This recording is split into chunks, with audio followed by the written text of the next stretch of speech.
Hello. Thank you for being here, everyone. Which is just one person right now, but that's okay. Uh, yeah. So just to let you know, I'm going to start doing these live streams every night, 10:30 to 11, every Sunday, Monday, Tuesday, Wednesday night. Sunday, Monday, Tuesday, Wednesday live streams, 10:30 to 11 p.m. Eastern time till time unknown. We'll see. If I'm doing them 4 days, it might not be the 2 hours. It might just be an hour. Also, I got some new editing software and things like that.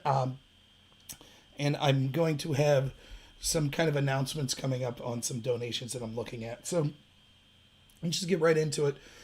I wanted to talk about pushing back against this narrative of systemic racism and Black Lives Matter and things like that. So let me first say what I'm not. I'm not a racist. I am deeply concerned about problems that we see in inner cities. I think that it's utterly despicable that we've allowed inner cities to get as bad as they are, like these war zones, lack of economic opportunity, and I fully acknowledge that that disproportionately affects people of color. Totally understand that. I don't think the reason for that is their people of color. I think that that happens to be a byproduct. And I think that problems like this are also occurring in areas like where I live in rural Pennsylvania. So rural Appalachia, other rural places across the country where jobs have left, they've kind of migrated into cities. I think that you're seeing very similarly the problems that we see in inner cities in these areas, which to me is the real threat to the establishment. The way we win is to show just how much these people in Washington, these people in Hollywood, the people in the media, the people in the intel agencies, the people that are lobbyists that are controlling them, the establishment, the deep state, how they have gotten rich and gotten power off the backs of everyday Americans, and they want us to rely on them totally. That's the point of my show. I talk about my show a lot of times, how I do understand the issues of rural people, blue collar workers better just because that's where I've been my whole life. But I understand that what we need to do is come together. That's why you see me debating people on the left. And you notice when I debate people on the left, I'm not going in there saying, I'm right, I refuse to listen to you. That's not who I am. I'm willing to listen to people from the other side. So I think that that's important, and that's what I'm trying to do with the show. I've talked to you before about how I talked to the Republican Party and said it's ridiculous that they're not reaching out in my state to inner city Philly, inner city Pittsburgh, and Erie, and places like that. So I am concerned with those issues. And I'm willing to listen to people talk about those issues. But I'm not going to fall for this narrative that the country is racist, that cops are out destroying unarmed black people at record numbers because they're racist and they want to kill unarmed black people. That's not what's occurring. It's just not. The data doesn't back it up. And I understand, I'm even willing to talk to people that feel that that is the case because their subjective reality, because these stories are pushed upon them all the time. I'm willing to talk to those people. I am. Yeah, I agree, Vince, on the live. Both sides are corrupt. I think at the establishment, your Romneys, your McCains, your Nancy Pelosi's, your Chuck Schumers, all of those people are corrupt and they all want the same thing. More power for themselves, less work for the constituents of the normal Americans that they're working with. But as a general rule of thumb, the Democratic Party is the face of that establishment corruption. The Republican Party, other than those corrupt people at the top, of course there's corrupt people all through it, but they're cowards. That's what they are. They're afraid to be called racist, so they won't speak up. So I'll finish this thought real quick. What I'm trying to say is, you could say I'm an idiot. You could say I'm ignorant. You could say systemic racism is real and Rob's doesn't understand it. That's fine. That's a conversation that we could have. I disagree with you, but fine. But I'm not going to listen that I'm racist, because here's what the deal is. I think that this division, the focus on the racial aspect of it, calls for radical left-wing positions such as eliminating the police or eliminating capitalism in these systems. This will do more to damage not just the country as a whole, but also the black community specifically. Because the truth is, the real privilege is being alive in the United States at this time. Even after all the disastrous things that happened with the corrupt lockdown that we experienced, now is the best time in the history of humanity to be alive. This is the best country to be in. It's just true, no matter what your color is. Could we do better and make sure that people at the bottom are doing better than they are now? Of course, no society will ever be perfect. But I don't want to see this society toppled in an effort to solve some perceived discrimination and then make things worse for everyone, include the very people that we're claiming to be helping. I agree, there are a lot of people that you can't talk facts with that are just dealing with emotions. But I don't care. I'm going to continue to try, because here's the truth. We could sit here and talk about how horrible the Democrats are, and I will. Don't get me wrong. But the truth is, where is the leadership on the Republican side pushing back on this? Where are they? I don't see them. You got a handful. Trump's trying, sometimes he's ham-fisted, but Trump's trying to push back on it. Where are the rest? Have you seen anyone come out and say this isn't a racist country? Have you seen that? Very few in the Republicans. They're all afraid of being called racist. So they're just sitting back. And so who's that leave? As always, when you rely on government officials for change, nothing works out. So it's up to us, the regular people. Now, let me tell you what I'm dealing with personally. So I live in Clarion County. I live in a small town, rural Pennsylvania. I've lived within 1.5 hours of where I'm at right now my entire life. The town that this county is centered around is Clarion. It's where I got my undergraduate degree. It's where I worked as a debate coach. It's where I currently work. I live just 15 minutes away from here in a smaller town. There's a university here, State University. The big employer here was a glass plant. My dad worked at a window factory that was right across from the glass plant. He went into job one Tuesday after being there for over a decade and was told, pack up your stuff, you're done at the end of the week. 100-something people lost their jobs there. Then the glass plant that employed way more than that was, other than the university, the biggest employer in the county. It shut down.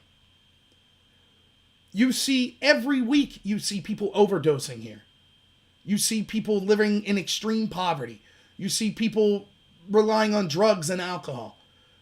The cost of living's low, which is good, but to find a decent paying job, I make slightly over $15 an hour. That's a great job in this area. Most people are making $30,000 a year, $40,000 a year. It's impoverished. All the little towns in this county are like that, okay?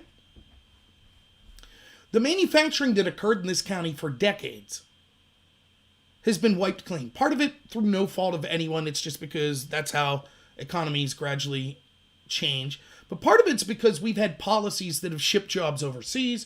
We've had policies where our officials, our establishment politicians have been promising to work for the interest of people like in this county and haven't. And they've got wealthy off the backs of hard workers that lived in this county.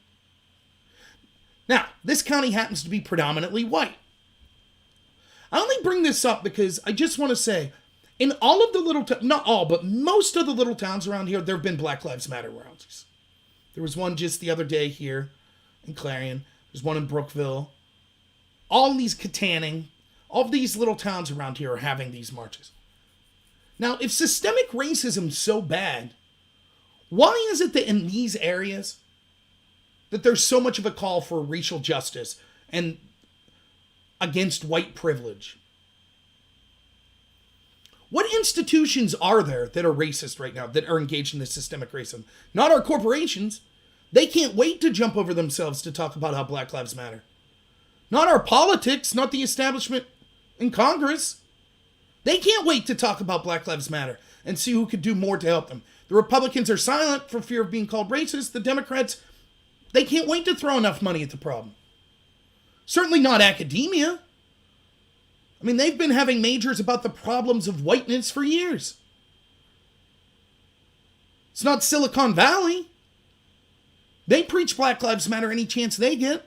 Certainly not the entertainment industry. They push it. So where are these institutions? We keep hearing about institutional racism. Where is it? I mean, and I've asked this, and the only answer I've got is, well, they're just pretending to care about Black lives. Then why do you keep supporting these groups? I would rather a group that comes out and says, look, I don't agree with your message, than a group that says, yes, I agree with their message, but they're actually subverting you. So if you're someone who's in Black Lives Matter right now, or you agree with their cause, why are you supporting like the Democrats that control all these cities, or the Hollywood celebrities that claim to endorse you, or those in Silicon Valley, or the universities? Why are you endorsing them? They're more of your enemy than someone like me. I say that your focus on the race is bad, but I actually care about the net outcome, which is I want to see cities thrive. I want to see these inner city communities not be war zones. I just have a different way of going about it. That's all. You might think I'm wrong, but what I'm trying to tell you is the very people that have been responsible for keeping people in this country down, working class people of all colors, poor people of all colors, if they're embracing your message so much, you ought to raise an eyebrow. Why is Chase Bank endorsing Black Lives Matter? It's because they want this division. Because God help them if we ever figure out that poor white people and poor Hispanic people and poor black people and poor Asian people and all the ethnicities, they're all screwed over by this establishment. It's not based on race. It's based on your working class. You want to do things the right way. Those are the people that get screwed over. You know, I watched this video with Tupac, the rapper, the other day. And I don't know if he was on 60 Minutes or something, a show like that, where he's being interviewed by a reporter. And he says something to this effect. I don't understand why white people think that just because we're black and we live in the inner city that we want crime. We don't. We fear the same things you do. We fear people breaking into our house at the middle of the night. We fear armed robbers and homicidal maniacs. It's just we're living in the communities where this stuff's prevalent. But we need protection too. And that's absolutely right. We have this narrative, and yes, there are 7,000 plus homicides, mostly black on black crime, that occur in the black community. But there are many, many black people that don't want to deal with this crap. But they're being lied to. They're fed this narrative.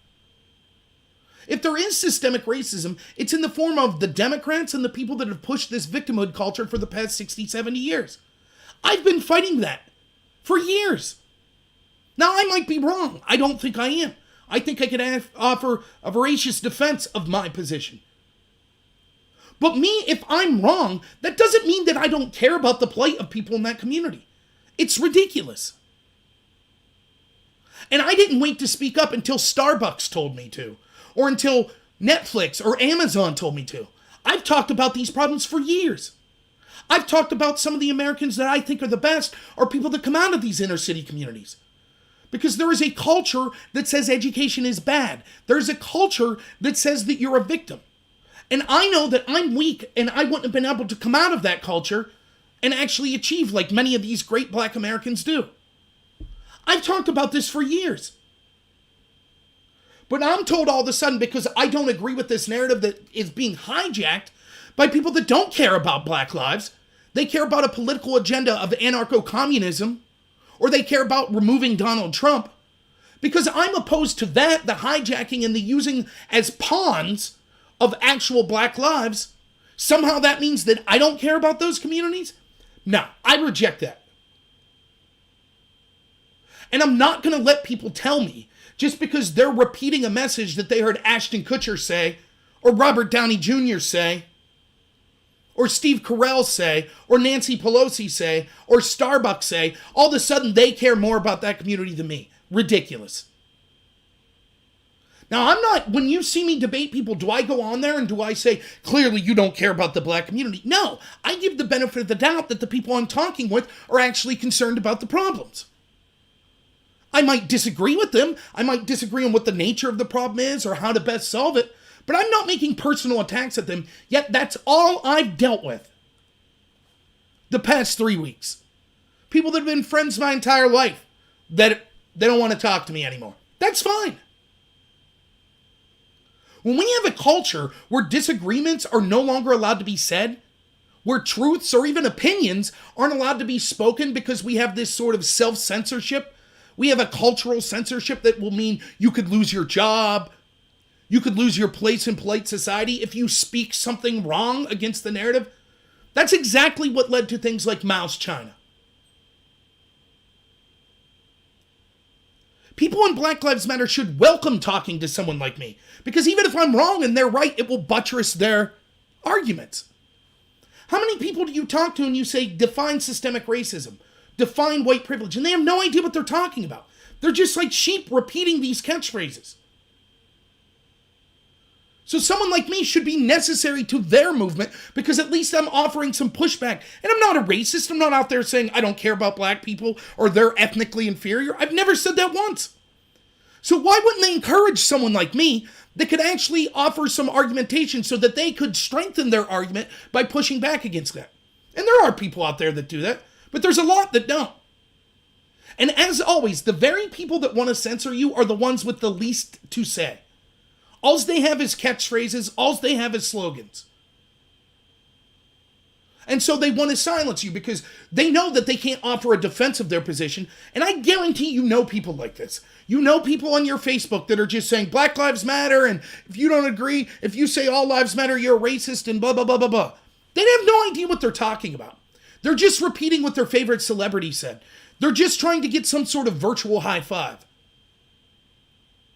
If your motivation, whether it be consciously or unconsciously, for talking about this stuff is you're trying to be more with the in crowd, please just shut up. You're not helping things.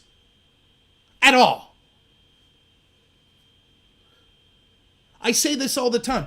Look, I can put my money where my mouth is. I know who most of my audience is. Most of my audience are conservative people. I know that I could grow my channel way faster and stand to possibly gain financially more if I just defended Trump 100% of the time. I don't. I lost oodles of subscribers criticizing Trump during the lockdown. I've criticized Trump all the time.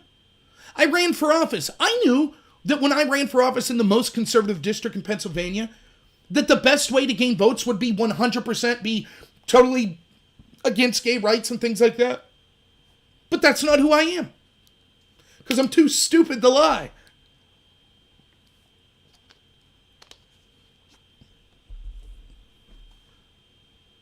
I know it's not popular to say what I'm saying now. In circles that I run in, where there's a lot of left-wing people like academia, I know it could cost me my job, but I don't care. The truth is the truth. And it's more important to speak the truth when you're told you can't than any other time. So if you're out there and you're just repeating, and this is true on any side of the aisle, if you're just saying, hey, I'm Second Amendment because all your friends say that and you haven't really thought the position through, you might want to think about, is it worth just saying stuff that you don't know about or that you don't believe because you think it'll get you some sort of popularity? And that's where we're at as a society. So going back to my hometown, these people are some of the least privileged people that you'll ever meet, at least in this country. Is it as bad as Gary, Indiana? Probably not. Flint, Michigan? No. Inner city Chicago? No. But where's their privilege? They're living in poverty. Their communities are dying. Their kids are overdosing. And these people that most of the country would look at and say, whew, look at that poor white trash. They can't wait to talk about how privileged they are. Think of how much the establishment has to be laughing at this. They've set up the criteria where underprivileged people, just because they look different, are feuding, or one of them, they can't even acknowledge that they're underprivileged because their skin color happens to be a certain way. So you could rip them off. My town could be ripped off by the establishment as much as they want. They could be told, you can't go back to work. You have to stay locked down because of Corona. But if people want to riot and loot or protest or whatever, they're allowed to do that. But you can't question it. You stay locked down. You lose your business. And they'll accept it with a smile on their face. Why? They're privileged in their own heads.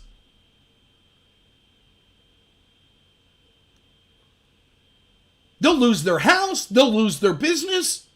They'll lose their family members. And all the while, they'll have a smile on their face saying, well, I'm privileged. It's unbelievable.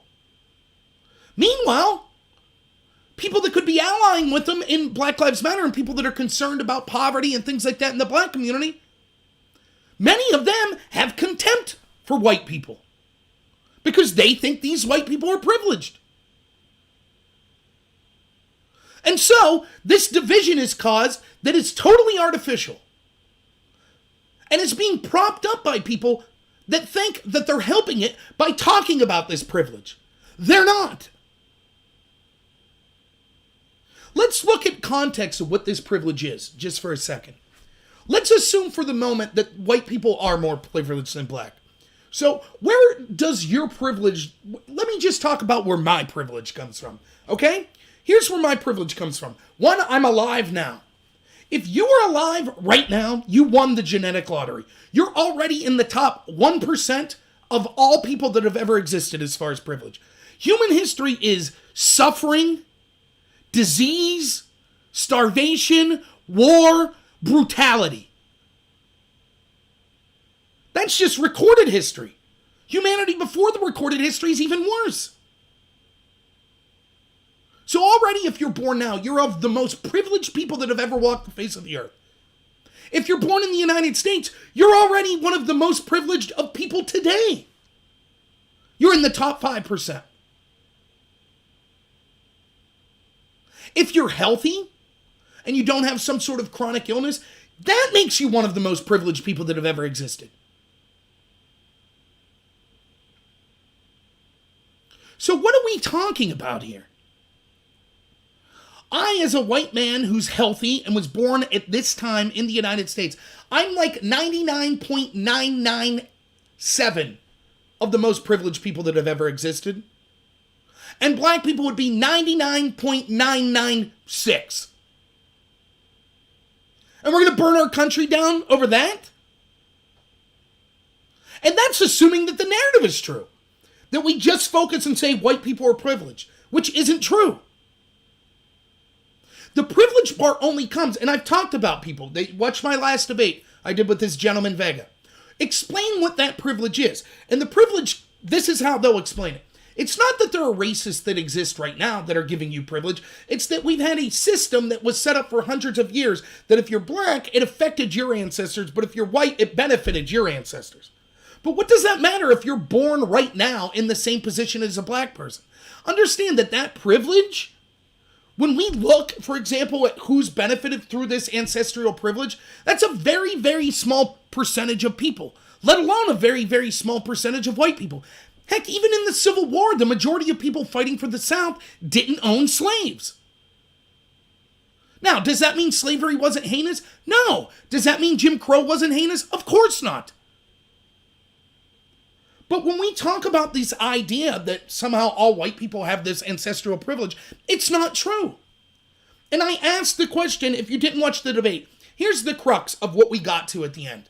Let's say there's two people, a person named Tom, who's white, and a person named Bill, who's black. Now, Bill is 30 years old. And Bill's family he's black, and he had a history of slavery and Jim Crow.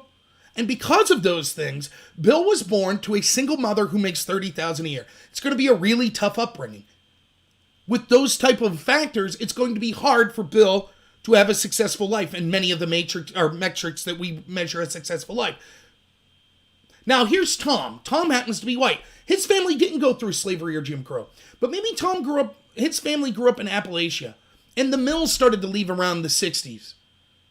And so actually, his grandparents and his parents also lived in systemic poverty.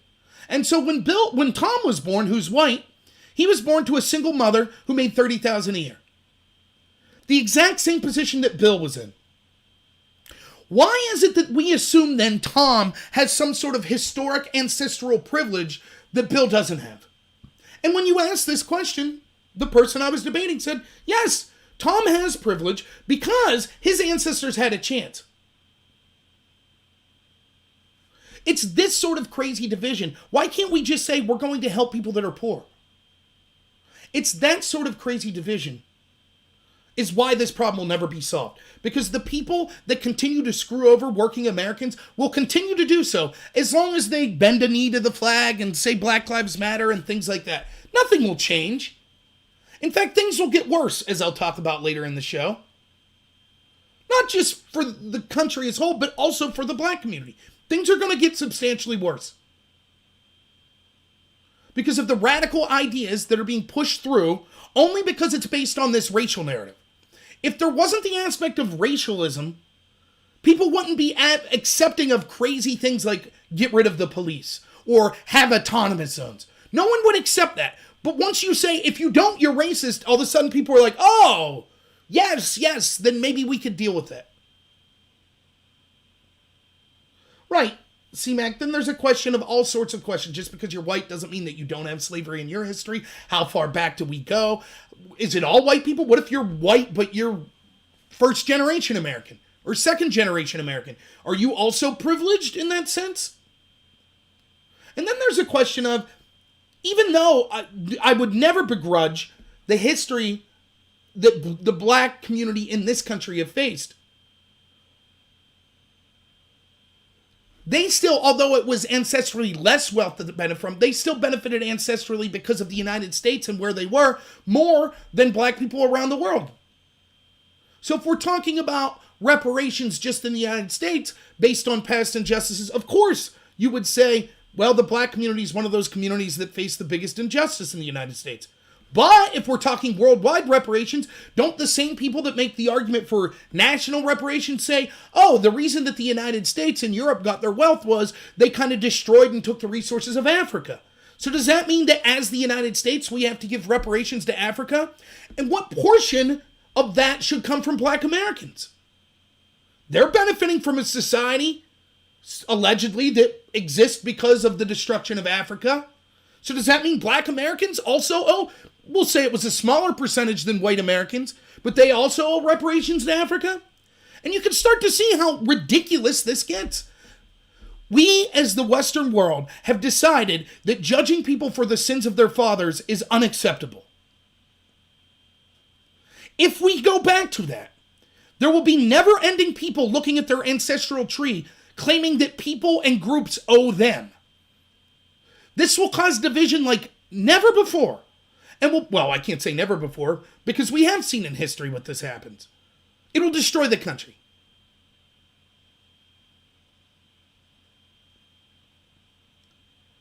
That's the sort of thing that we're seeing.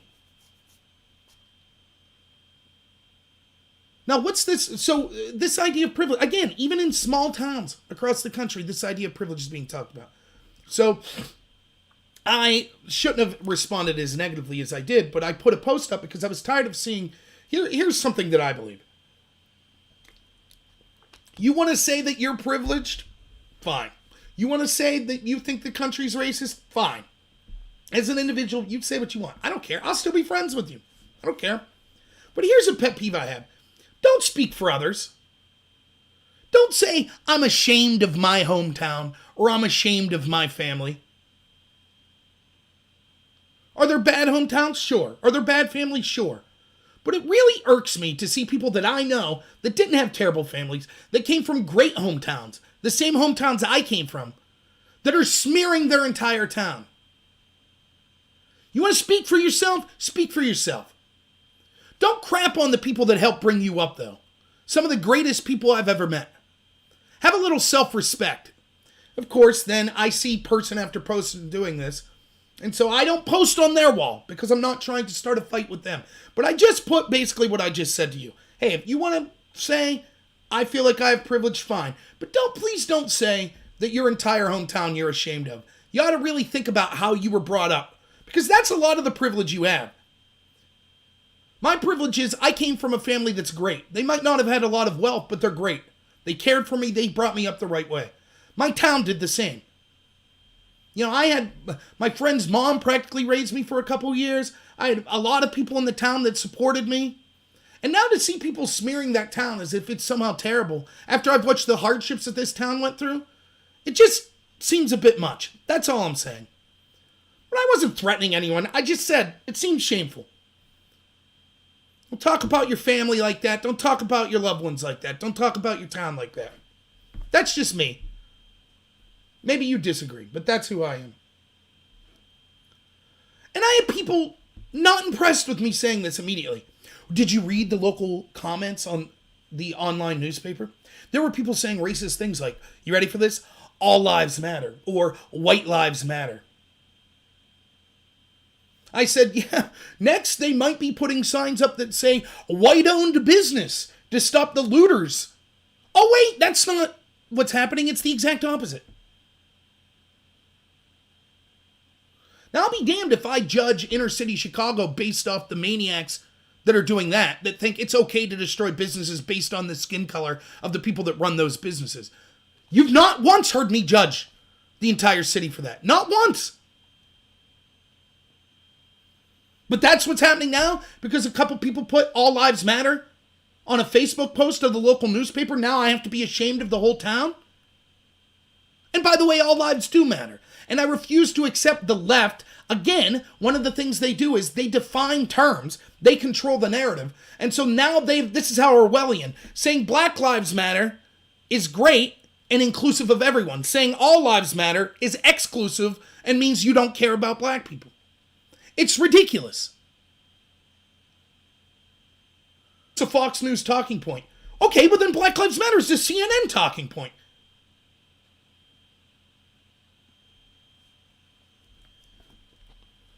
But that's the type of stuff that you're dealing with.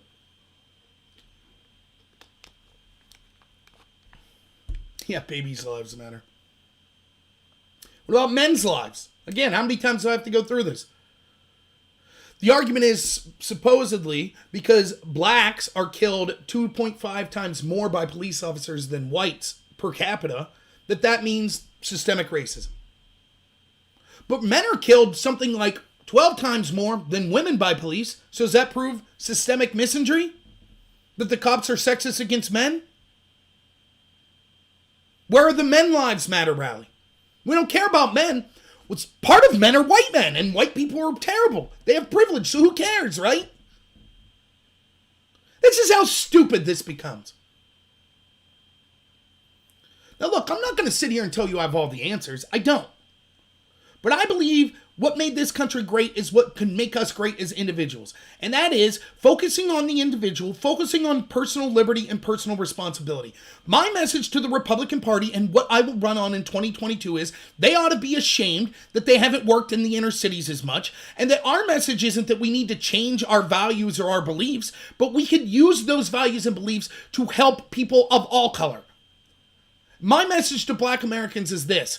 I'm not saying I could fix everything. There won't be an easy fix. You've gone through 70 years of a war on poverty that have made the situation worse.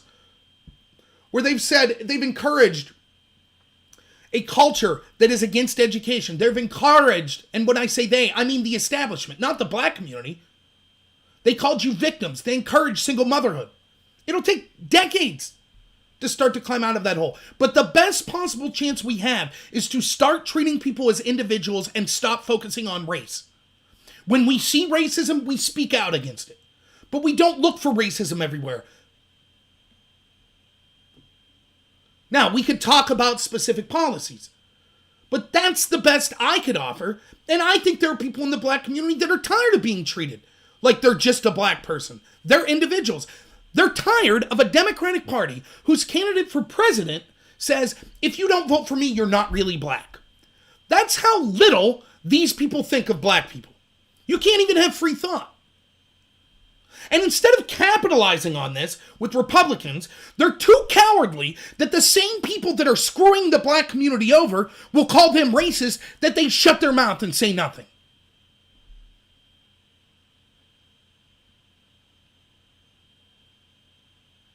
Again, you might disagree with me. Maybe you're one of my friends on the left that are watching right now and you're like, Rob's nuts. There is systemic racism, blah, blah, blah. That's fine. You will not hear me say there's not problems that need dealt with in the black community. You will not hear me say that I don't care about black people.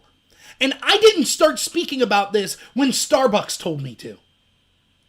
I didn't wait for the death of George Floyd to start talking about this stuff. In fact, one of the things I've said, even before I had my YouTube channel, when I was talking to people online is, I think one of the most disgusting things in our country is the fact that we have a prison system where we could joke because it's so horrible that rape is commonplace in these prison systems.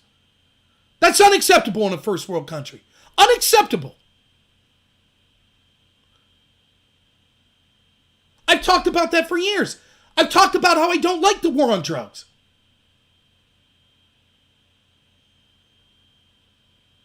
I've talked about the need to reform prisons. I've talked about the need to reform a culture in the police that leads to abuse and brutality. But I wasn't listened to. No one wanted to hear it. They just want to scream racism, and when it becomes trendy, all of a sudden talk about it. They don't want to talk about the 7,000 homicide victims in the black community every year. They don't want to talk about that. They want to focus on the 9 unarmed that were killed by police. That's an injustice, as far as I'm concerned. And if that's what you're concerned with, only the police aspect of this, then maybe you ought to think to yourself for a moment. I'm not saying you're a bad person, but think, why is it that that's the only angle that's being pushed? Why am I if you're on the left especially, you have a distrust of corporations, right? Most people on the left do. Don't you think it's odd that the very corporations that you distrust in every other instance are all of a sudden 100% on your side on this? You think all of a sudden they became moral?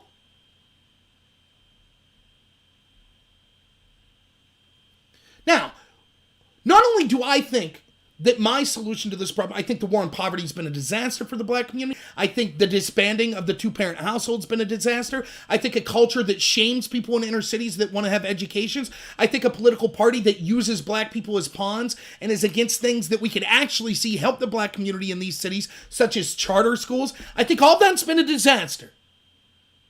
But the policies that they're offering now are actually going to make things even worse in the black community. And the first one's obvious. We could see quite literally after Ferguson, the murder rate going up. Huge leaps in Baltimore.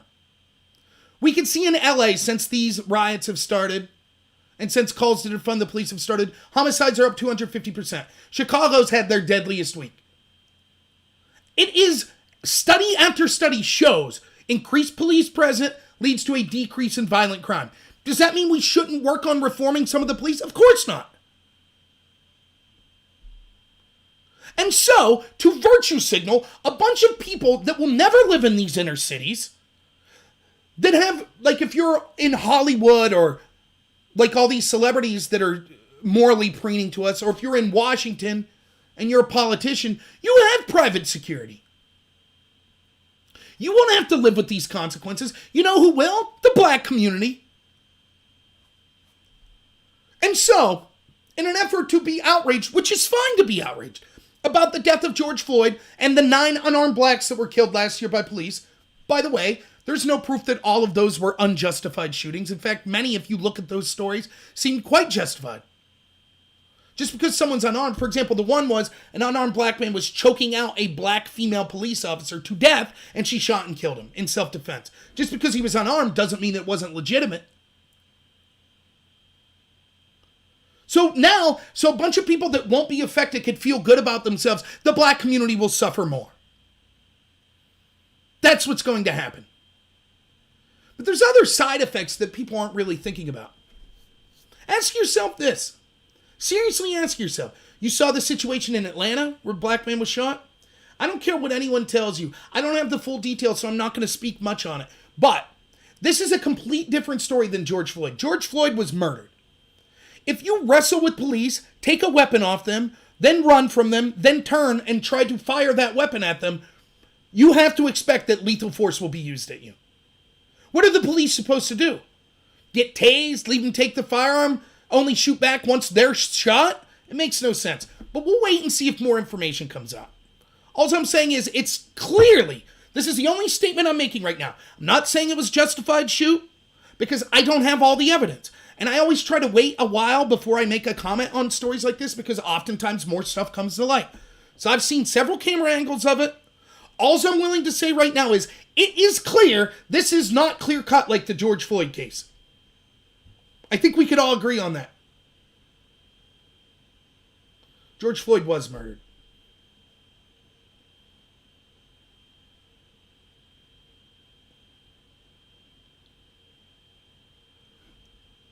That's what we see. Ask yourself this. Do you think there's a chance that the emboldening of hating the police and saying the police are racist led to this man's actions in Atlanta? I don't have proof that it did, but I'm betting that you'll start to see more incidents like this. Why? Because people truly believe, oh, I'm just being hassled because of the racist police, so I'm justified to fight back. They've seen the videos. They've seen the riots. They've seen people in positions of authority say, we'll bail out the rioters. Violence is justified. And so when they feel, I've been pulled over and felt that it wasn't justified. Now, granted, it wasn't like this situation in Atlanta, where it was a DUI and he failed a sobriety test. But nonetheless, if you're drunk, you might feel it's unjustified. And you've seen, well, you're noble, you're a hero if you're resisting the racist police. That narrative could have got that man killed. I don't have proof that's what happened. I'm just saying, those situations are more likely. Or how about this? No one's talked about this. So, the murder of George Floyd. I can't breathe is now the slogan that's being used. What incentive does every person being handcuffed now by police have to not shout, I can't breathe? Even if no pressure is being applied to the neck. What's the policy going to be? Someone says, I can't breathe, and you let them go? What if they're shouting it? This is going to lead to more violent confrontations with police. Does that mean what happened to George Floyd was justified? No, that's not what I'm saying. Does that mean we should try to have a reduction in possible lethal holds like chokeholds? No, I'm not an expert. I don't know. I can't tell you all use of force things, but I know this. If you just think for a minute what it would be like to be a police officer, it's clear that people will use what they've seen and what's been cheered on against you, even if you're acting in a proper manner. And so you'll see people shouting, I can't breathe all the time now. How are we going to train officers to deal with this now? Yeah, Big Sky Crypto, of course. The Atlanta case, that person would be alive today if they didn't fight back with the police. And that's one of the big problems, because the big lie that we're being told is we have to overlook actual problems that occur in the black community. We can't look at it. You're racist for saying, even the debate I did with this gentleman Vega the other day. He said, I don't think you're racist, but when you cite statistics of crime, violence in the black community, well, you're citing statistics that racists do cite. Therefore, people will judge you skeptically. When we can't talk about the truth, because societal pressure says that truth must be silenced, that's how we get to tyranny. That's exactly what happens.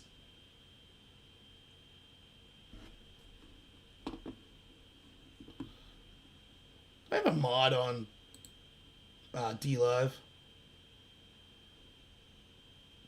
Like, I'm not going to tolerate racism. Sorry. Let me go over there and boot this person.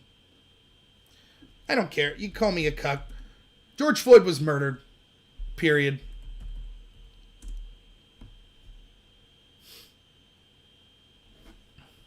Sorry, just give me a second. I'm going to boot someone.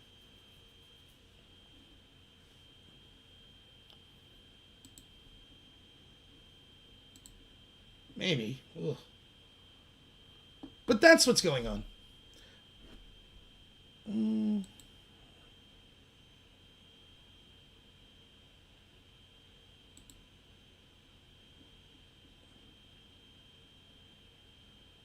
Took care of that. Right, Evil Spell says a healthy distrust of authority is useful. That's right. But people don't know how to interact with armed cops. And it's getting worse. Because now we're saying, think about this. This is the problem with the extreme rhetoric that we see oftentimes coming from the establishment left. The best example is Trump is a Nazi, Trump supporters are Nazis, and it's okay to punch a Nazi. If you tell people that long enough, they're going to believe it. And then what are they going to do? Enact violence on Trump and his supporters. It's the same with this. If you say the police are all racist, the system, law enforcement is systemic racism, and they're intentionally, for no reason, hunting and killing unarmed black men, then you feel legitimate in fighting back against that system, including when they're trying to arrest you, which leads to more confrontations. And the way this Atlanta story is being covered is insane. In the media. Well, it's not insane. It's actually very... If you had an agenda and were trying to cause racial divisions, it totally makes sense. So it's not insane.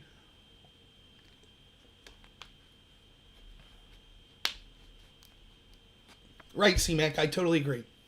It's Orwellian that we can't state facts anymore. And it's been going on for a while. And again, politics is downstream of culture. The Republican Party has left the establishment, particularly the establishment left, win the culture war incredibly. That's what's happened. So while they were busy trying to win elections, the left was busy taking over academia, K through 12, all the way through secondary education. They were pumping out. I'm telling you, I saw this in 2004 in the debate community. The debate community was the left of the left. You'd walk into rooms. Why haven't you announced your privilege as a white man?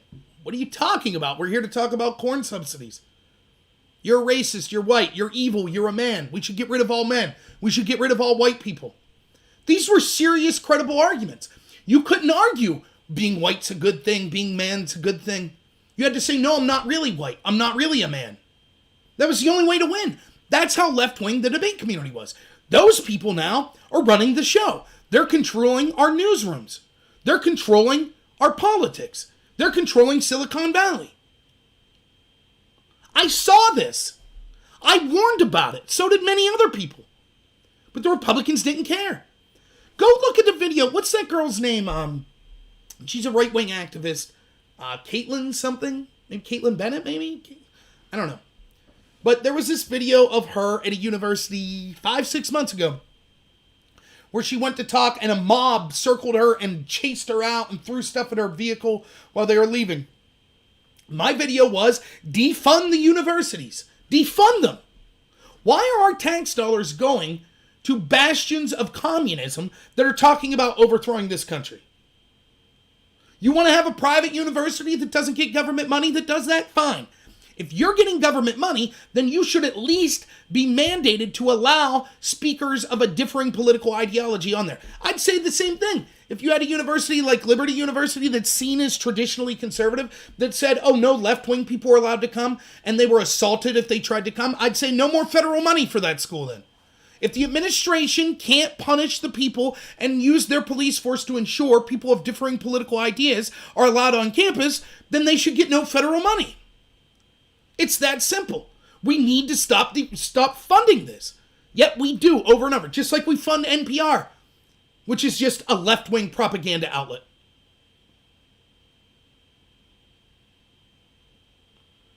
But no one wanted to talk about that. The Republicans didn't want to. They don't want to talk about that. And so this is what you see as a result. And where are they now? Vernon Jones is a black man who's a Democrat from Georgia. Vernon Jones is putting through a hate crime bill.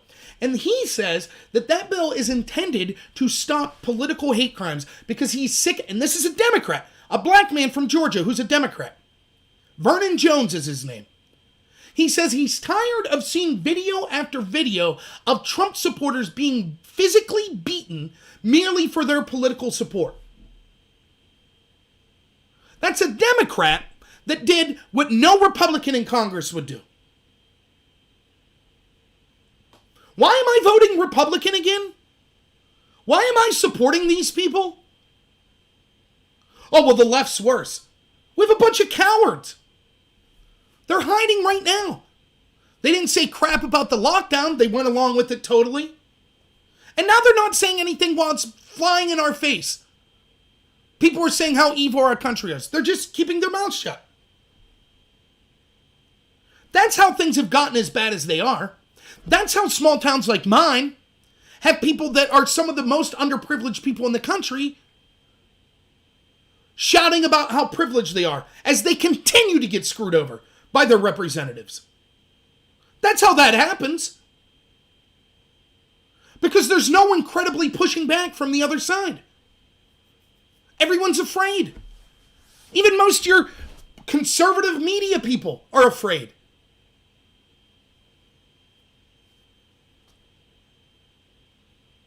I've had people threaten me that they'll contact my employer and tell them I'm racist to try to get me fired over the stuff I've been saying. You heard me say anything racist? I just had a racist on D-Live, booted them off.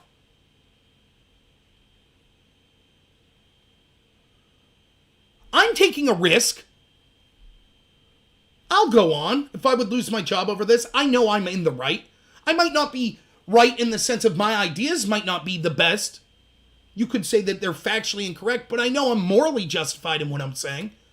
I know that I'm not a terrible person. I know I don't have animus against people based on their race. I know that I want these communities to do better, just like I want all communities in this country to do better. So I'm not going to stop speaking the truth. In fact, it's easy to speak the truth, and it's easy to have an opinion when it's the popular opinion. What matters is, when there are consequences for speaking the truth, what did you do? This is what I told you back in March when I was losing subscribers left and right, when I was talking about Trump embracing this lockdown. It's easy to be pro-freedom, pro-liberty when everyone says it's a good idea. But when the mainstream narrative is, that's horrible, you want to kill grandma if you have that, then it's more difficult, isn't it? And that's when you should judge people. When the chips are down, how did they react? Where is the Republican leadership right now? Again, Trump's defending the country, ham-fisted. Maybe you think, maybe you like it, maybe you don't. But that's one person at least attempting. Where are the rest? There's a handful. Matt Gaetz.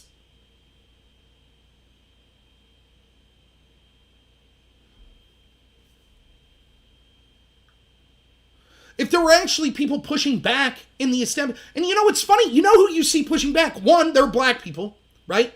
So you have Larry Elder, for example, is pushing back, and there's been some great ones I've seen.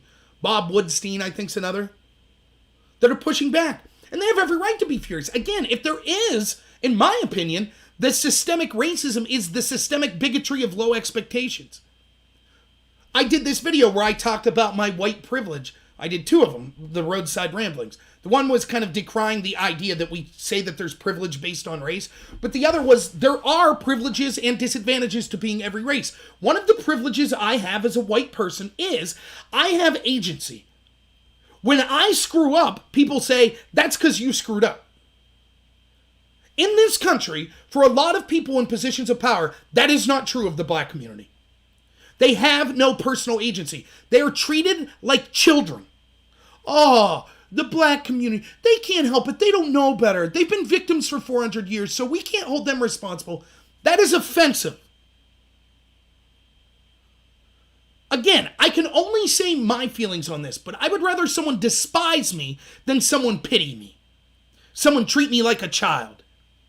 And so it makes sense that you see black leaders speaking up saying, this is ridiculous. It's ridiculous. Stop treating me like a child. Stop treating our community like children.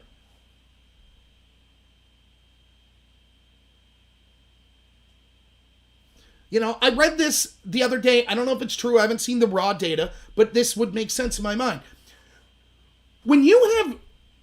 If you're a defense attorney and you're defending someone who's been accused of a sexual crime against a woman, a man against a woman, and you're picking the jury, what gender do you think they pick for that jury? So you're the defense attorney, you're trying to get your defendant off from a crime of sexual assault against a woman. Would you pick a man because you think a man would be more likely to relate? No. They prefer female jurors. You want to know why? Because the male jurors are more likely to say guilty to virtue signal. Oh, yes, men are so bad. Yes. Whereas the female juror is more likely to be impartial and look at the facts of the case. It's the same here. Rally after rally. You see, particularly in small areas, but even in the bigger ones, a lot of white people. In my area, almost all white people. Who burnt down the Wendy's in Atlanta? A white person. Did you see the 3 people arrested that are facing life in prison for Molotov cocktails thrown at police cars? Most of them white. What's going on here? Well, they feel the need. They can't wait. It's this power and talking about, oh, I'm so privileged. Oh, white people are so bad. And so that's why you see white leaders are afraid to speak up. They're afraid of that charge of racism. The black leaders aren't afraid. They're like, stop. Now, it's an overgeneralization, which I'm against, so I apologize for that. But I think you're seeing that bear out. I don't care what my color is. This is one of the worst things that you hear. And you hear this all the time. You can't speak on this because you're not a black person. That's ridiculous. Because if that's true, if what you're saying is true there, that means that I could never, as a white person, I could never understand a black person. So how are we going to have a country? If we can never understand people of a different ethnicity to us, then what's the dialogue? What's our conversation look like? The facts don't matter at that point because I could cite data or facts and you just say, well, you don't know what it's like to be me. So I'm not going to look at the data. I just know what my feelings are. Then there's no longer conversation. And when there's not dialogue, you know what fills the void? Violence. So I reject that. I reject the idea that we can't understand each other just because we're a different skin color. Totally reject it. I would say the same thing if a white person was saying to an Asian person or a Hispanic or a black person, well, you can never know what it's like to be white. I would say the same thing.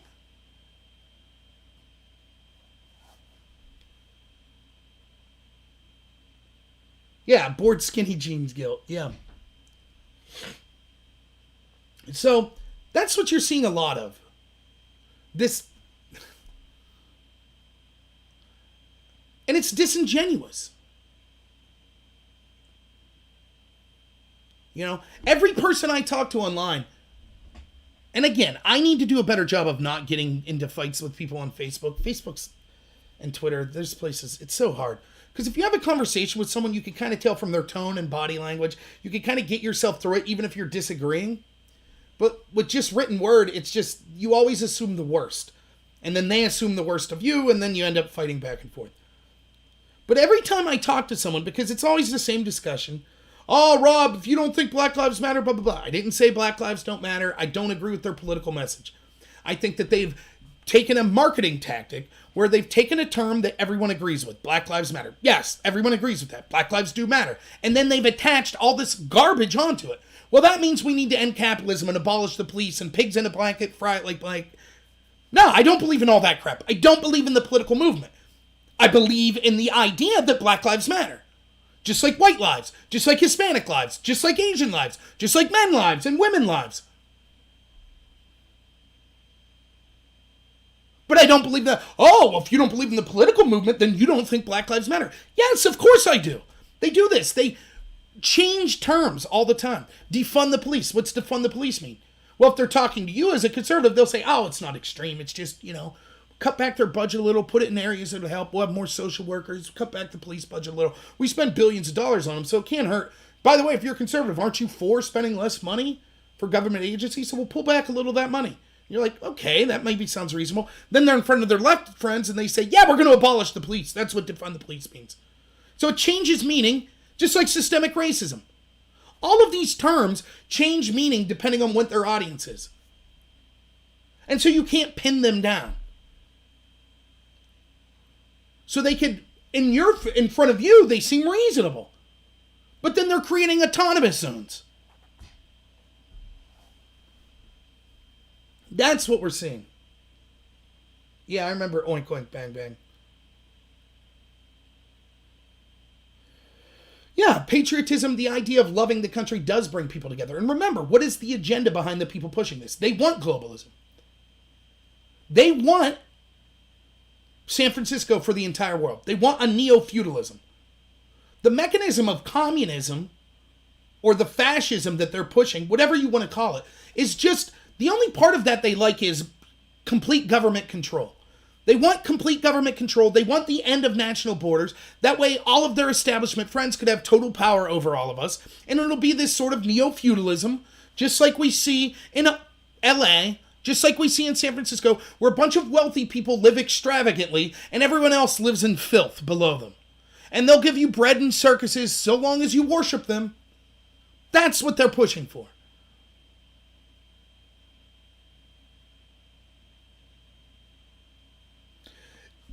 Speaking Up says on D-Live, isn't it fair to say that most of these young people have no idea what they're protesting? Yes, that's absolutely true. Just ask them.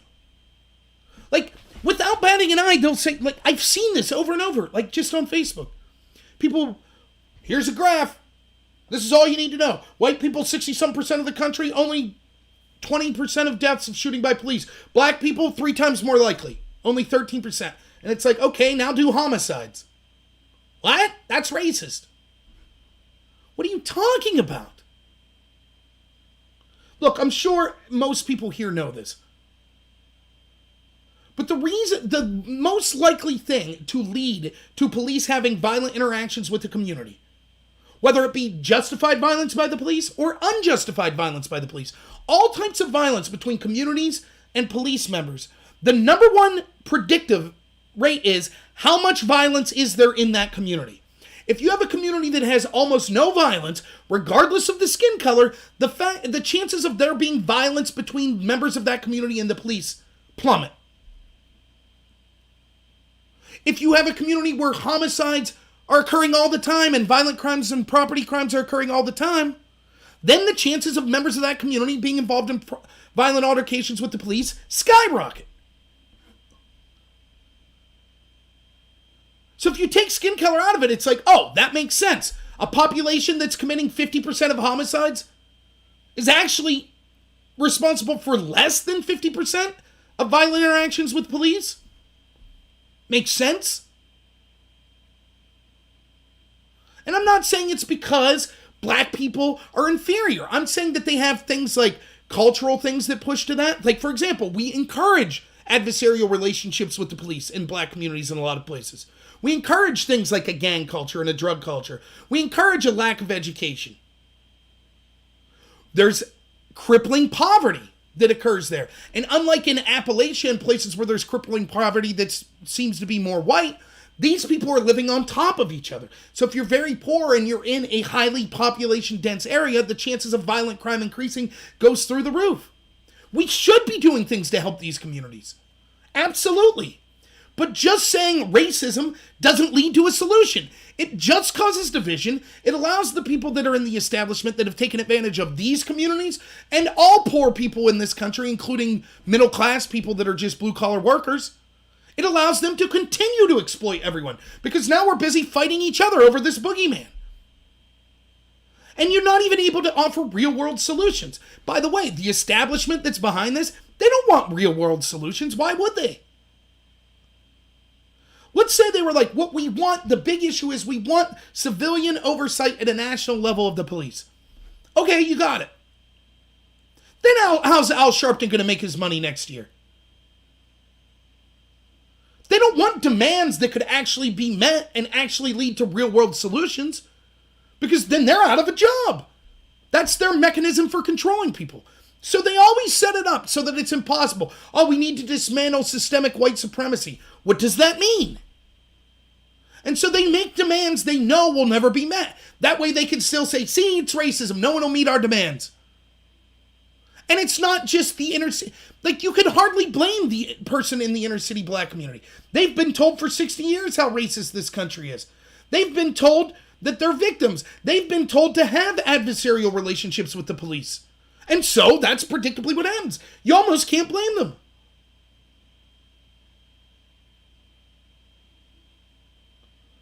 Yeah, they don't know. These people protesting, it's just, again, this is what I was going to say. They say this. They say, oh, yeah, I have white privilege. You know, you'll hear white people around in my community. I have white privilege, and yeah, you just need, if you have a problem with Black Lives Matter, you need to understand how racist that is. You don't know how lucky you have it to be white. To which my response is always, okay, if you have white privilege and you admit that the wealth you have is because you're white and it was exploited of people of color, why don't you give that wealth to someone of color? Every single time I say this, every single time people say, I do that. I help the black community all the time. Well, if all these people are helping the black community and giving all their wealth to them, why is there still a problem? Methinks someone's lying. What do? You give $10 to someone? You gave $50 to a charity? Oh, no. If you believe that you're privileged because of your skin color, and that's why you have your wealth, you get a home, you pay your bills, you got food to eat. That's it. Give the rest up. What are you doing on a computer? What are you doing on Facebook?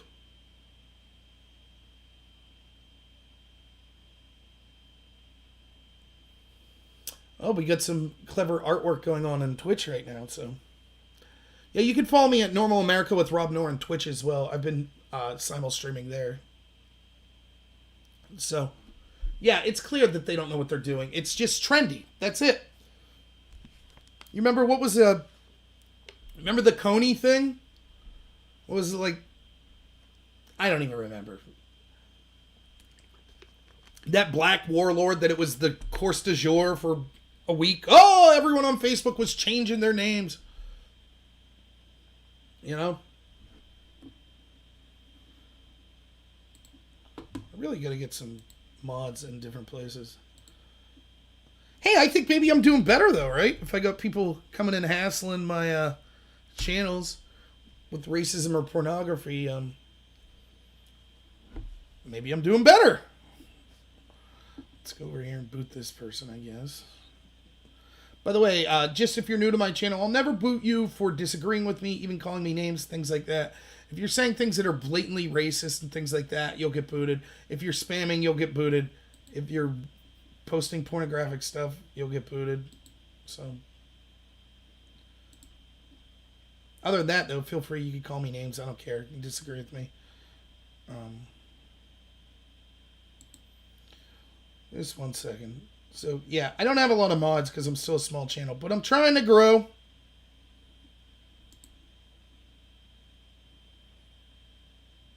Oh, yeah, Pifferfish. Thank you, man. Yeah.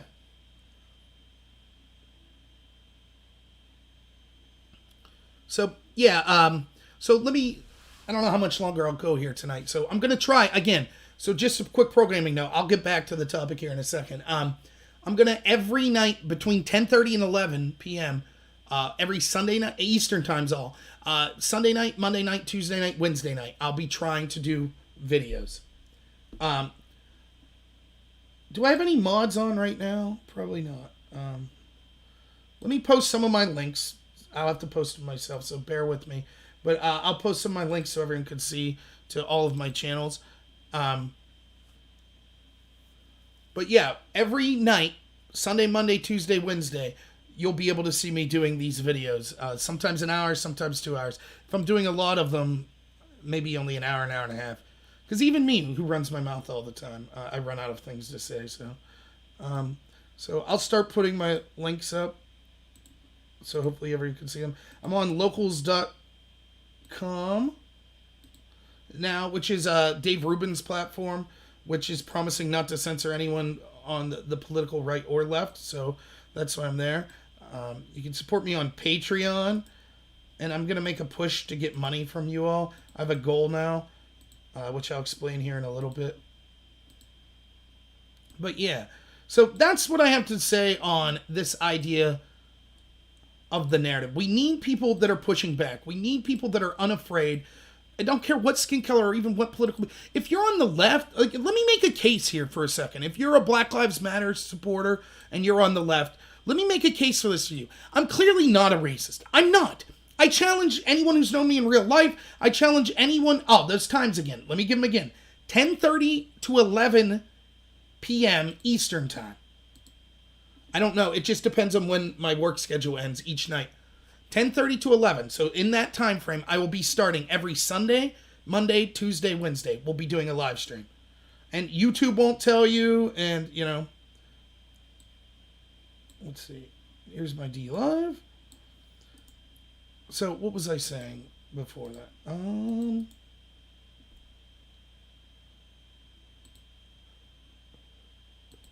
More people killed in 1 month by police in the USA than the last 100 years in the UK. Maybe. Do you have 7,000 homicides in these communities every year? Probably not. And again, you have to look at the problem in perspective. For example, police are 18 times more likely to be killed in the line of duty than they are to kill an unarmed black man.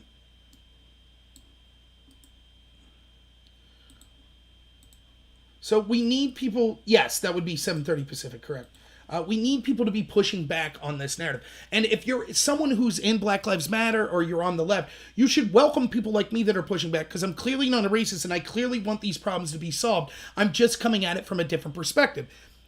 I say this all the time. Like, I hope the Democrats get destroyed in the election coming up, but I also understand that we need at least 2, if not more, vibrant parties in this country. Because if you only have one set of ideas and one party controlling those ideas, every single time it will go awry. And so if we say, well, the agenda of Black Lives Matter is true, and therefore we can't question it, and we'll drum everyone out of polite society and force them to be fired if they disagree, and we'll make sure no one on campuses or no one in the media can disagree with them, that's going to go awry. So you should welcome people. Thank you, speaking up. I appreciate it. You should welcome people that are kind of speaking those goals. So I think I put all of my Links up there. And I would make a plea to encourage you, if you could follow me on D Live. The reason that's important, once I get up to 300 subscribers on D Live, I could start to put my regular 2-minute videos on D Live. YouTube's just going to yes, I'll talk about that in a second, Luciano. YouTube's demonetizing me. They're, all my friends that are content providers, they're screwing with us all. So that's why I'm trying to go to these different platforms. Luciano asks, do I think that this generation of Americans have been brainwashed to loathe patriotism? Yes. I did a 2-minute video that says our country could not survive people in positions of leadership that hate this country. And that's exactly what we have. Not just in politics, but again, remember, politics is downstream of culture. When the people that shape our cultural narrative in the entertainment industry, in the media, in academia, in Silicon Valley, when they hate this country, we can't survive that. And that's exactly what's happened. We've trained people to think that things like patriotism or nationalism is a bad thing. It is not a bad thing. I wouldn't think it's a bad thing in countries that I'm not in. So if you're in the UK and you're a patriotic person from the UK, or France, or Finland, or China, or Russia, that makes sense. When you start to say, no, you have to have shame at your cultural identity, nothing good could come from that. That doesn't mean that we don't pouring out things that need criticized, but we've been indoctrinating children for 30 years now about how bad and evil this country is. But COVID, yeah. I'm going to do some more shows about COVID this week. So what do we do to tackle the homicides? Well, exactly. That's a big problem, and it's not an easy answer. That's the problem. It's easy to just have these like you read your Edward Bernays and people that were interested in propaganda and crowd control. Oversimplified answers that paint you as a victim are so easy to believe. The truth is, most of the problems in the world are very difficult to solve. So how do we start to solve problems of homicide in the inner city community? I think there are policy things that we could do. We could have better community policing where police are trying to become more integral members of communities. We could maybe get rid of things like the drug war that sets up adversarial relationships between communities and police for nonviolent crimes. But we could also change things culturally. We could start supporting people in the black community and the others that show a cultural message that is positive, not this sort of gang message. We could encourage things like free markets in these communities so that there's more economic wealth. We could stop encouraging this victimhood culture. We could start pushing for things like charter schools. All of these, it's not going to solve the problem overnight, but don't forget, we were trending in a better direction until we started to focus on race. Once we had these hyper-specific conversations about race, racial relations got worse, homicides and things started to go up, violent interactions with the police started to go up again.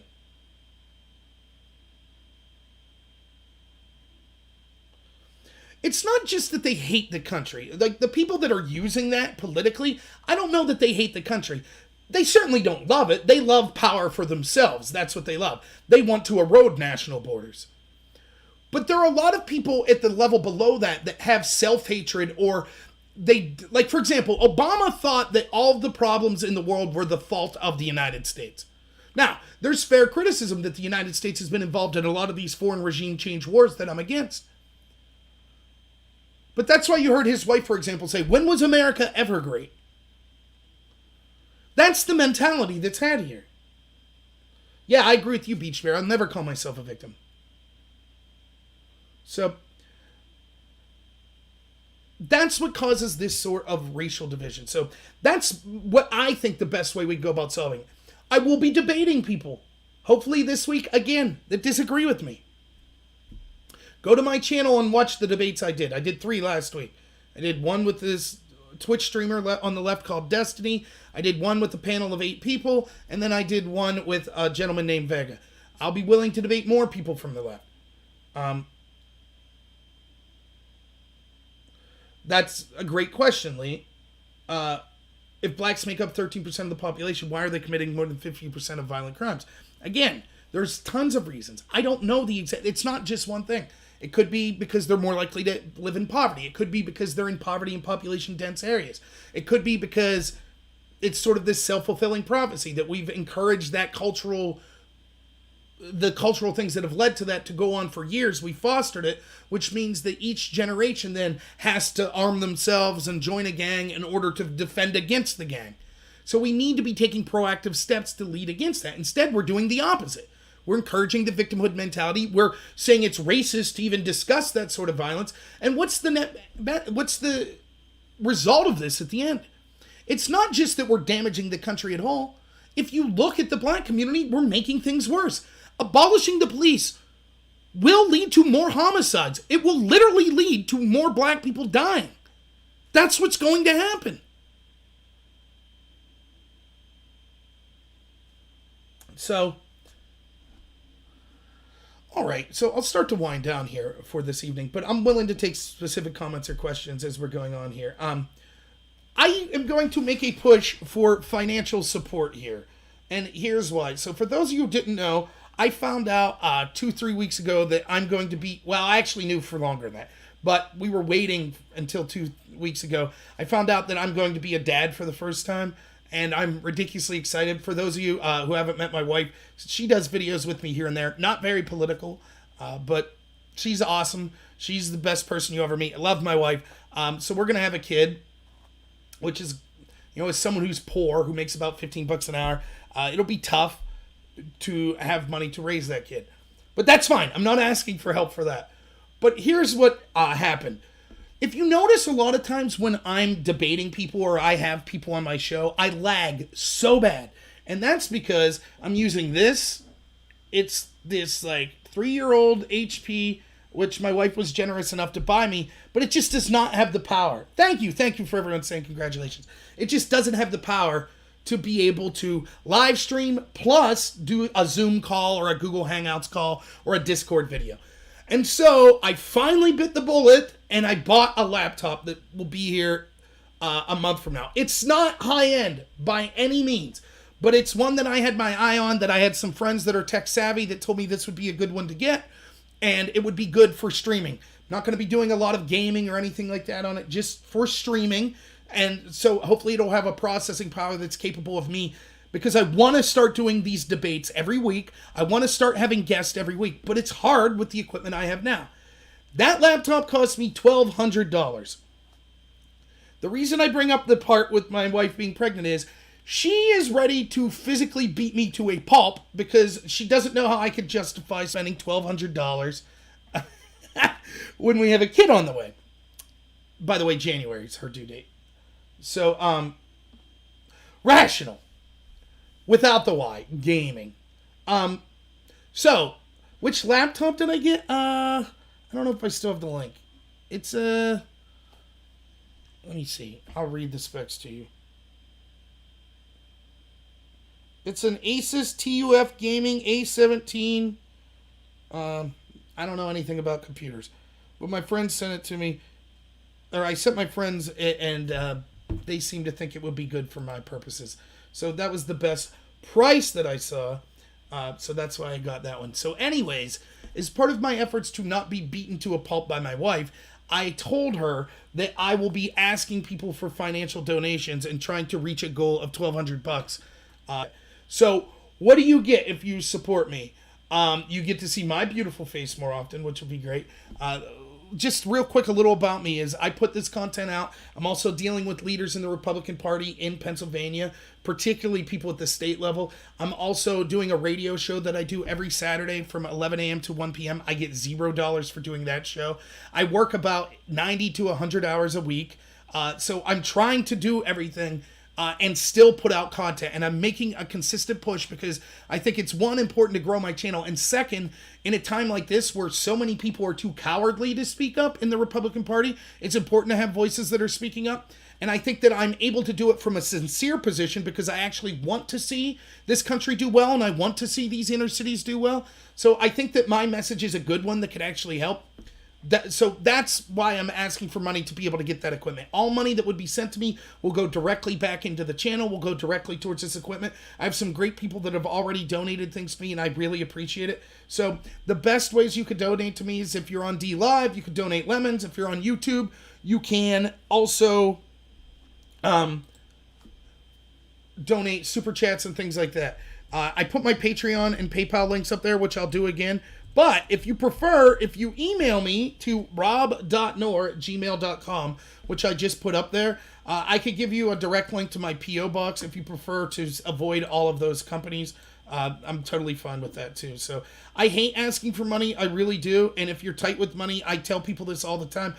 I am going to do this show no matter what. I'm not doing it for money. If I never get a dime, I'm still going to be doing the show. It won't affect the show happening.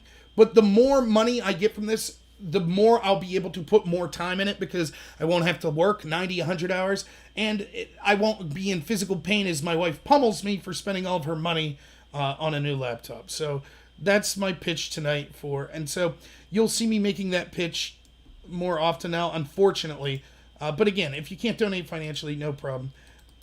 I'll also say this. I am going to be doing a 24-hour live stream coming up where you'll see me 24 hours straight.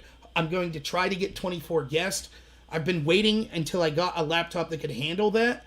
So once this comes in, which I should be getting the laptop about July, I'm going to set a date where you will come on. It'll probably be like a Friday starting at like 8 p.m. Eastern, and I will go straight through till Saturday, 8 p.m. Eastern, hopefully with 24 different guests.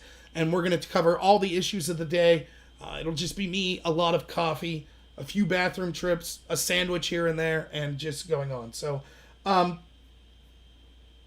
thank you for those of you, that have stuck with me. I really appreciate it. Anything specific anyone else wanted to talk to? I just wanted to get that pitch out of the way. I really appreciate each and every... I'm humbled that even one person wants to hear what I have to say. I really am.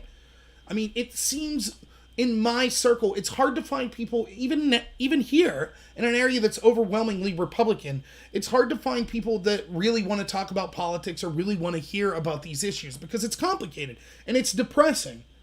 And so to have a community of people that sometimes agree with me, sometimes disagree, but are willing to listen to me, I'm really humbled by that. And I don't care if I ever get 1,000 people watching a live stream at a time, or if it's just, the 30 people here, or if I'm doing a live stream like I did for years with 2 or 3 people watching. Like, that's what I'm committed to do. And I'm just humbled that anyone will listen to me. So, thank you, Speaking Up for Falling. And if you want to support me in ways that aren't financial, the best thing you could do is go to my YouTube channel, find the 2-minute videos. I try to put out 4 or 5 of those a week, just 2.5, 3 minutes. Share those videos, because I think people are more likely to watch that than me ramble on for an hour and a half. Or just share my channel with people and get them to like and subscribe as well, because I would really appreciate that. But yeah, I think I make sense. Absolutely. Talk on different drugs and legalization. So, not the most Republican on this, but a lot of things... At one point, I considered myself a libertarian. I don't now, but I think marijuana should be legal. I think it should be left up to the states. I think the 10th Amendment's very specific, that if it's not specifically mentioned in the Constitution, then it should be up to the states. So the first issue is it should be left up to the states. The second issue is, as a state right, I think that marijuana should be legal. I understand the arguments against it, that it's a gateway drug and that, it could be detrimental to society as a whole. But the same things could be said of alcohol, and it's legal. And look, part of the equation that I believe in is personal liberty, but the back end of that, it's the other side of the same coin, personal responsibility. That's what makes life worth living. And we can't nanny everyone and say, well, So, I would be for things like even harsher drugs, decriminalizing to a large degree. And what we do is you could decriminalize it and say, increase the penalties of if you under the influence of those drugs decide to harm another person. So you smoke crack, okay, but then you smoke it and you rob someone. Well, there should be an added penalty put on for being under the influence while you do that. Now, I don't know specifically that I'm saying crack should be legal. I'd have to sit around and think about it. But my gut feeling is we should not have the government trying to legislate harm away from us, self-harm. That's kind of my argument. The scheduling definitely needs to be made more sensible. Absolutely agree. Meth, heroin, and LSD, those are all vastly different. LSD, I don't think you see many people that are doing LSD committing heinous crimes. Again, though, if you take LSD and you do something ridiculous, then you should be held accountable for that, maybe even more so than if you just did something ridiculous not under the influence. So I would kind of be for the legalization of that. Meth and heroin, I understand they're more of a scourge. So I could understand trying to make them more criminal, but I do think that even if we keep them criminal, that we should focus more on rehabilitation and getting people off these things. And look, my personal philosophy on drugs in life is this, not even speaking of it in a legal manner. If I come to your house and you're doing whatever drug you want, I don't care. I'm not going to call the police on you unless I see you harming a child or committing a violent crime or something like that. If I don't like it, I'll leave, right? But if you come into my house, you don't bring things into my house that I don't find acceptable. And that's just kind of my philosophy on life anyway. So I don't know that I would specifically say legalize meth and heroin, but I could see trying to make a legal system that's more interested in punishing people that commit serious crimes while under the influence of those, and trying to get people help that are under the influence of those but aren't necessarily committing these violent crimes. So use LSD to write music. Yeah, right? So yeah, Achilles, I agree. Like, I don't see the argument. But here's the one argument for why weed should be illegal. You ready? Here's the one argument that I'll buy. Because stoners are insufferable. And I have so many friends who are like, yeah, man, you agree weed should be... Like, for example, I'm a member of a group, PA for legalizing cannabis on Facebook. I'm a member of that. But, like, stoners are so insufferable. It's like, you know what? Now I just want it to be illegal just to upset you because, you know... But not really. That's just a little joke. Yeah, I've watched a lot of people, especially heroin in this area, ruin their lives over heroin. Absolutely. You know, and it's one of the things we don't talk about. Like, Dave Chappelle had a joke. Like, no one cared when the black community had the crack infestation. Now heroin and fentanyl in, like, a lot of these rural white communities. I mean, there's a lot of truth to that. And I'm watching. No one does care. It's a scourge. It is. I have great friends that I've lost to heroin. So, you know... yeah, it's not good. It's definitely a scourge. And again, you know, how do we... It's clear that the war on drugs... How dare it? Yeah. There's one. DJ Cool. He's one of my brothers. I have two brothers and a sister. DJ Cole's one of my brothers. So, I'm not insulting stoners. I'm just telling the truth. They're insufferable. I think you would know that. But, yeah, I mean, I think any honest person would have to say that alcohol has more of a negative impact than weed. In my opinion. I'm willing to listen to someone that disagrees. But I don't think that even if you believe that it's so much worse than alcohol that it shouldn't be legal.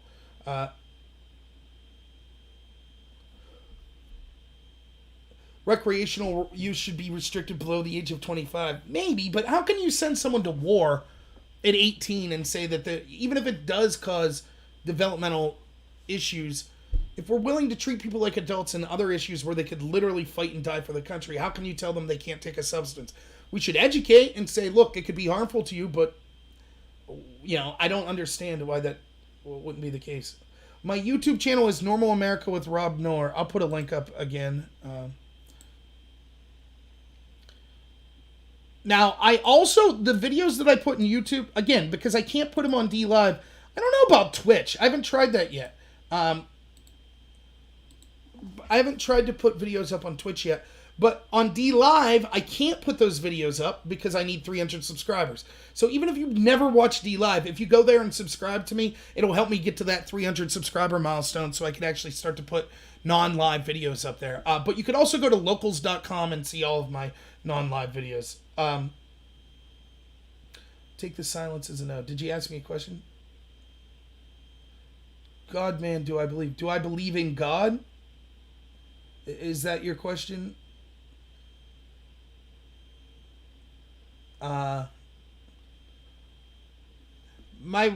Is that what you're asking, SPP? I guess for those that are interested, religious-wise, I don't belong to a church, though I've considered starting to go to church on Sundays, but it would be more of a social thing than a religious thing. I believe in being Christ-like.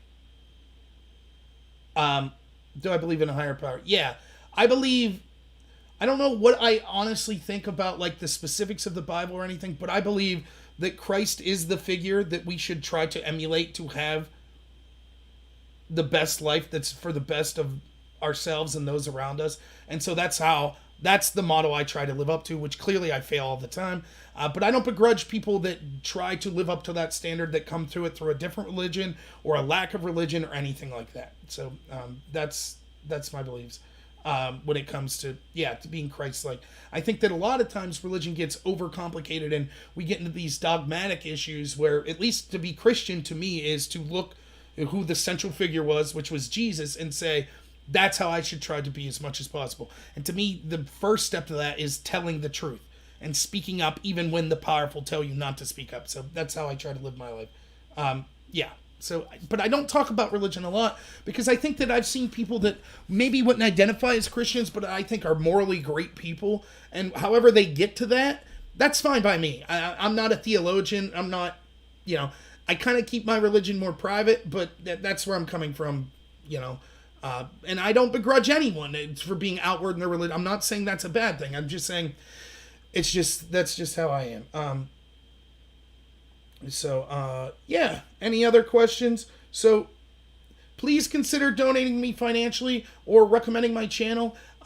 Please check out, I'll be back here all week. 10:30 to 11 tomorrow I'll be back. I usually go an hour and a half to 2 hours. So yeah, you can check me out again Sunday, Monday, Tuesday, Wednesday. Saturdays, if you come right here, wherever you're watching, you could also see my radio show. We're in the process of getting a new radio tower, so our call signal, if you happen to be in the Williamsport area and you listen to the radio, our call signal is going to be changing from 104.1 to something else. But the station currently is 104.1, Talk Williamsport FM, WEJS. So I have a radio show on there with two of my buddies every Saturday, 11 a.m. Eastern to 1 p.m. Eastern. So, since we should say that, let's see, anything else? But yeah, thank you all so much for following me. I appreciate any donations. I appreciate people listening. I appreciate people liking and subscribing. You guys are the best. I'm going to be talking more this week. Trying to get some guests lined up. Maybe some that agree with me. Maybe some that disagree. Trying to do some other people's shows as well. So stay tuned for that. And I'm going to focus on more. I think the two big stories right now are COVID and are this kind of the destruction of our country from this establishment that's fostering this division on us. And the stories tie in. And so I'm going to spend more time talking about how this plays in with the COVID and how we were lied to about that to further destroy the middle class of this country, and how it's now obvious that we were all lied to, and why you shouldn't trust the so-called experts because they're just propagandists as well. Just like the media are experts and they're propagandists. It's the same's true with these people that you see that are the experts, the 1,200 that said, millions will die if you open your business. But hey, we think racism's more of a virus, so you should be out there protesting it. So that's what you'll see coming on later in the week. So thank you so much, everyone. I really appreciate you all. Have a good one as always.